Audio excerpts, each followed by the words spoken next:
Hola a todos. En este video les voy a hacer un pequeño ejemplo de cómo resolver un problema utilizando FBA en CobraPy.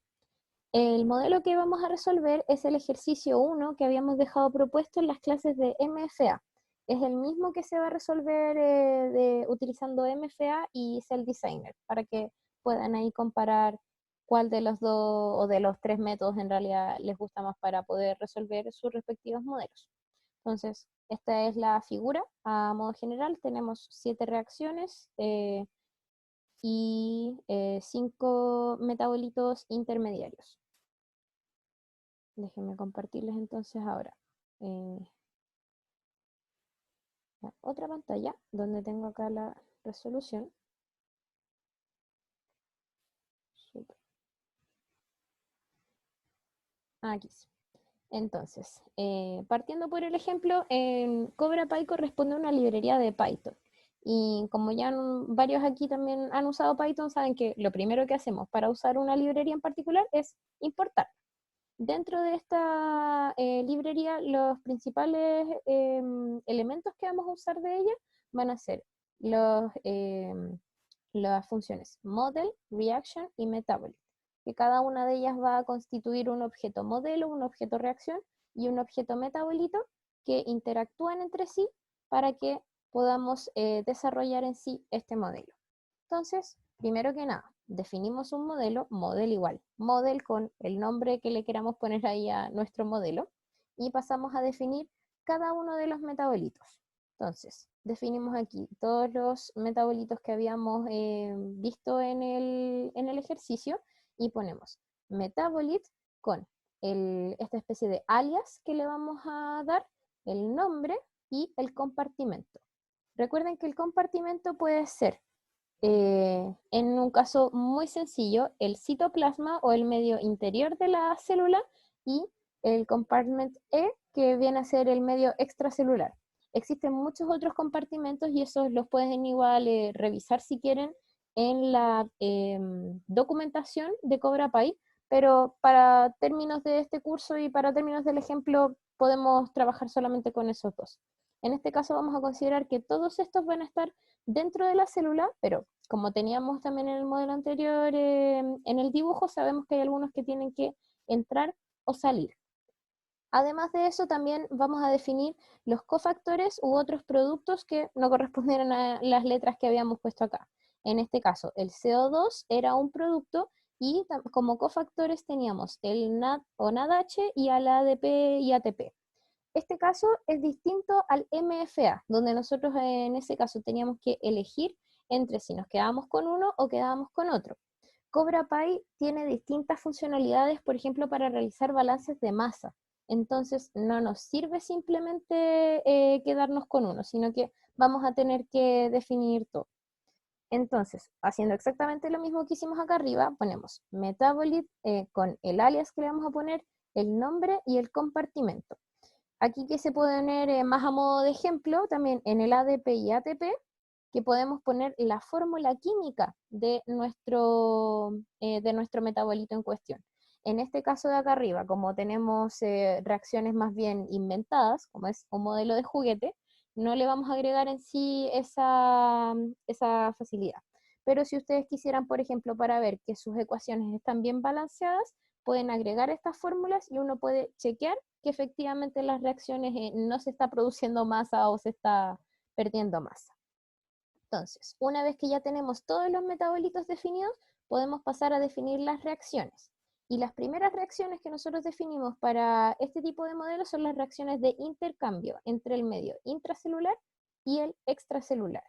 Entonces, en la foto antes habíamos visto que teníamos como reactivos de nuestro modelo los metabolitos A y B. Entonces, para cada uno vamos a definir una reacción de transporte, que también va a tener aquí su respectivo nombre, su alias, sus límites inferiores y superiores, y aquí vamos a agregar la estequiometría. En este caso, como solo vamos a considerar una entrada de A, vamos a poner como límite inferior 0 y como límite superior 1000.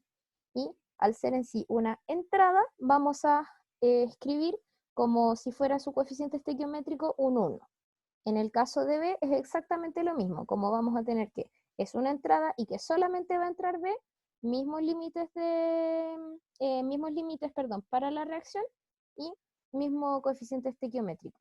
En el caso de las salidas, por ejemplo, donde teníamos el producto E, también definimos nombre, límites de integración, pero en vez de considerar un 1 como coeficiente estequiométrico, vamos a considerar un -1. Es sencillamente una convención que se utiliza. Lo mismo, para todas las otras salidas de G, H y CO2, vamos a hacer la misma ecuación, pero considerando este -1 como coeficiente estequiométrico. Y ya pasando a las reacciones del modelo, ya tenemos aquí el caso de la primera reacción donde tenemos metabolito A más ATP, se transforma a C más CO2 más ADP.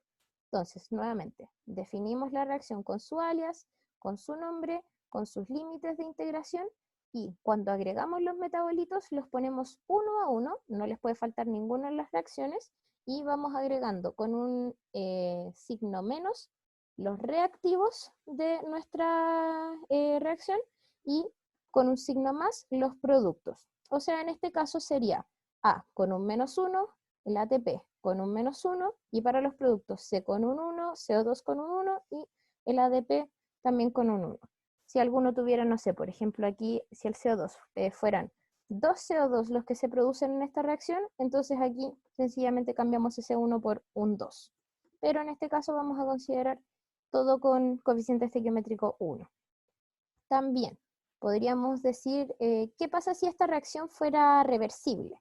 Entonces, si fuera de esta forma. Entonces, en ese caso, mantenemos los coeficientes estequiométricos tal cual están, pero el límite de esta reacción la ponemos en ambos sentidos. O sea, el límite inferior sería -1000 y el límite superior 1000, para así poder dejar un rango más amplio en el que se puede mover esta reacción.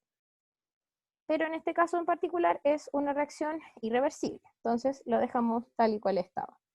Hacemos esto mismo entonces para todas las reacciones, siempre contando ambos cofactores para que se cumpla este balance de masa, y llenamos así las 7 reacciones que tiene cada uno todo este modelo. Ahora, nosotros veíamos que teníamos 4 productos principales, que eran E, que eran G, H y CO2. Supongamos que la reacción que nosotros queremos optimizar es la que produce G, porque G es algún producto de interés biotecnológico. Entonces, lo que hacemos acá es definir como objetivo, como función objetivo, perdón, la reacción B6, y guardamos en esta variable solución la resolución del sistema utilizando el comando model.optimize. Entonces aquí hacemos correr en sí todo este script y ahí en sí ya terminó. Básicamente aquí solo dice que estoy usando Gurobi, puede que esto aquí en sí no les salga. Entonces aquí ya terminó de correr. Sí, este 1 aquí en Jupyter significa que ya terminó.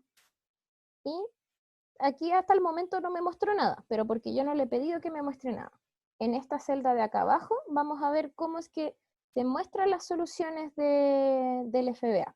En sí, tiene varios componentes esta variable que nosotros creamos como model.optimize, pero nosotros aquí solamente nos va a importar la función, perdón, el valor de la función objetivo, que en este caso va a ser el flujo que va por la reacción 6 y los flujos de cada una de las reacciones. Entonces, por ejemplo, si vemos los flujos, me arroja aquí una serie de pandas, que es básicamente una tabla, donde tengo aquí la reacción de transporte de A me dio este flujo, la reacción de transporte de B me dio este flujo, la reacción de transporte tanto me dio tanto, la reacción de 1 me dio este flujo, y así, infinitamente. Otra cosa que también ustedes podrían querer saber cómo es que está funcionando, y que también les puede servir para chequear que su modelo está bien, es utilizar este summary o resumen de distintos metabolitos. Por ejemplo, supongamos que nosotros queremos ver a dónde se está yendo nuestro ATP o dónde se está produciendo.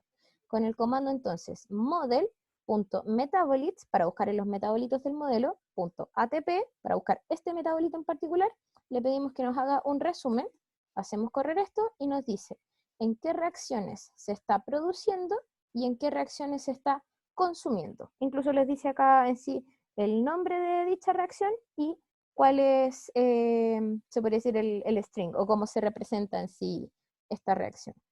Y ya también si quisieran seguir chequeando más o menos cómo está funcionando o qué metabolitos están agregando, pueden ver también aquí la cantidad de reacciones que tienen, de metabolitos y de genes, si es que fuera el caso. En el caso de los proyectos va a ser prácticamente solo reacciones y metabolitos. Y ojo que aquí las reacciones se consideran también las reacciones de intercambio y los metabolitos obvios se consideran también los dos factores o cofactores, perdón, que habíamos mencionado anteriormente. Así es, muy a grosso modo, cómo es que se realiza un FBA. No les debería salir algo mucho más complicado que esto. Probablemente sus modelos van a ser más grandes y van a tener más reacciones y que definir más metabolitos y cosas por el estilo, pero la resolución se hace básicamente así. No es que ustedes tengan que plantear el problema de optimización a mano. Ahora, lo interesante de esto, y siempre recuerden eso también, que el resultado del FBA es una solución óptima. ¿A qué me refiero con esto? Que esta solución es como una foto, no es toda la gran gama de posibilidades que podrían tener, por ejemplo, para decir cómo es que se va a ver este sistema. En el caso, por ejemplo, de Cell Designer, ahí ustedes sí pueden ver cómo se van moviendo las concentraciones en el tiempo. Y si es que a ustedes les interesa, por ejemplo, más ese caso, bueno, ese va a ser la mejor herramienta. Si ustedes, por ejemplo, no tienen nada de información respecto a lo que quieren producir, este tipo de enfoques les puede servir más. En el caso del MFA, lo mismo. Si es que pueden cumplir con sus grados de libertad, excelente. Pero esta también en sí es una buena herramienta. Y claro, también pueden usar Jupyter, pero se puede ocupar en realidad en cualquier interfaz que puedan utilizar Python. Espero les sirva este video para poder realizar sus simulaciones y cualquier cosa, recuerden también que pueden hacernos sus consultas. Chao, chao.